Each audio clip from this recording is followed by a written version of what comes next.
your place in Mardan and my place in Quetta was sold about 100 years back. Sold by whom? By our great Afghan. زمونږ پرایم منسٹر انور الحق کاکړ صاحب زمونږ ځوانانو نه تپوس کړي تاسو ته چا ویلي نه دي چې موږ خرڅ شوي ډېرو لږو پیسو باندې تانه هم ورکړه چې ګریټ افغان چې دی هغې موږ خرڅ کړو نو دې نه پهله چې دا خبره زه غلطه ثابته کړم کاکړ صاحب you should be very careful of your statements because you're on a very high authority here. You're currently the Prime Minister of Pakistan. Any statements from you will create only more hostility in the same people on both sides. It's going to create more bad than good. And I suggest you get your historical facts right, because the history you just gave us is nothing more than just a mockery of the whole thing that actually happened. اوس هم په ساده پښتو کې پوهیږم چې موږ ولې نو خرڅ شوي او ډېر شورټ چې زړه د چا تنګ نشي. امیر شیر علي خان حکومت یو طرف ته روس یو طرف ته برطانیه وه. روس خپل وفد را لېږلو کابل ته. امیر شیر علي خان ته انکار وکړو خو روس په زور راغی. کابل کې ایسار شو لاړو برطانیه دا وکتل. برطانیه به موږ خپل وفد لیږو ځکه چې افغانستان زموږ نه د روس په لاسونو کې روان دی. امیر شیر علي خان دې نه انکار وکړو. برطانیه بیا د یو کیپټن په لاس کیپټن لویس کیبګنور په لاس باندې خیبر په لاره باندې 200 فوجیانو سره وفد لیږلو. علي مسجد په مقام باندې چې د افغانو کومه چوکۍ وه فیض محمد دا غزه کیپټن و هغه ورته انکار وکړو چې لاره نه در کوم. کیپټن لویس واپس شو. خبره ورو ووتې د جنګ ته ووتې د انګریزانو درې طرف نه حمله وکړه. خیبر طرف نه انګریزانو د ګومل طرف نه حمله وکړه او انګریزانو د کوټه چمن بارډر طرف نه حمله وکړه. خیبر طرف نه انګریزانو مقامی قبایل چې کومو افریدیانو له پیسې ورکړې افریدیان انګریزانو سره شول او په افغانانو باندې حمله وکړه. پیلنۍ ډز په افغانانو باندې او افغانانو کړی دی زمونږ طرف ته افریدیانو کړی دی. کاکړ صاحب دا تاریخ کې وایي هغې نوم و خیبر جزایل چیله کم چې نن سبا پاکستان کې خیبر رایفلز دی دا هماغه خلک کوم چې انګریزانو سره مرسته کړې وه او په خپل افغانانو باندې ډز کړو. خیر انګریزانو ډېرې ځمکې ونیولې. شیر علي خان ډېر زیات کمزوره شو صحت یې خراب شو لاړو روس ته مدد دپاره روس یې مدد ونه کړو. روس ورته وایي کار دی خپل دی.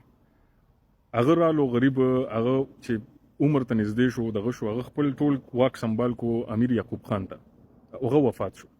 امیر یعقوب خان انګریزانو سره دا پلان و چې موږ به هرات به موږ ایران ته ورکو لږه حصه به موږ روس ته ورکو او افغانستان به زموږ قابو کې شي. افغانستان یې 3 حصو کې تقسیمولو.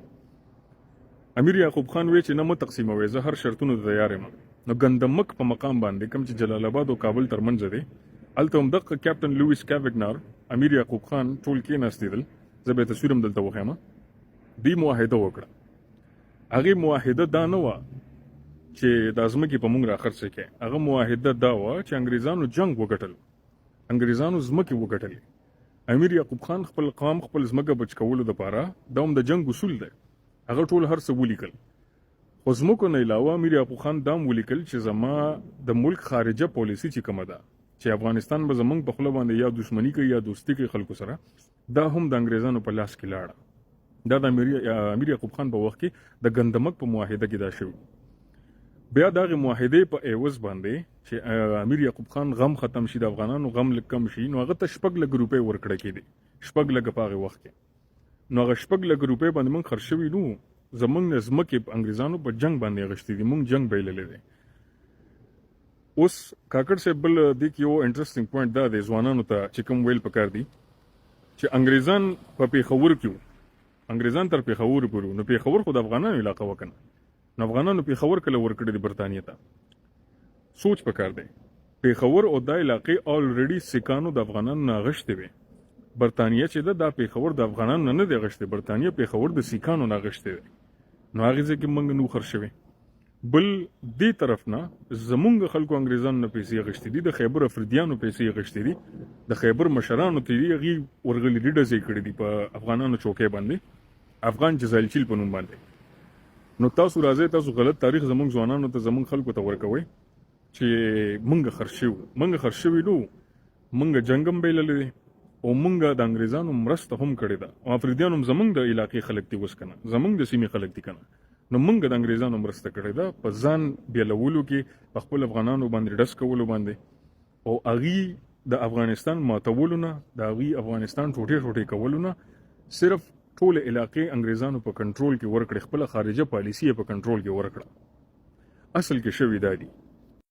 نو اخره کې پرایم منسٹر صاحب you should be very careful of your statements. You are the Prime Minister of Pakistan. You have a very high seat, a very high responsibility, a very high authority. And already there are a lot of tensions between two communities on both sides. Afghan Muhajirin issue is also on the verge at the moment.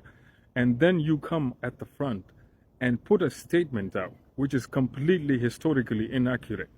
And you try to take sympathy. I don't know what your motive was, but please refrain from giving out such statements and work for the betterment of Pashtuns on both sides. Khudai paman.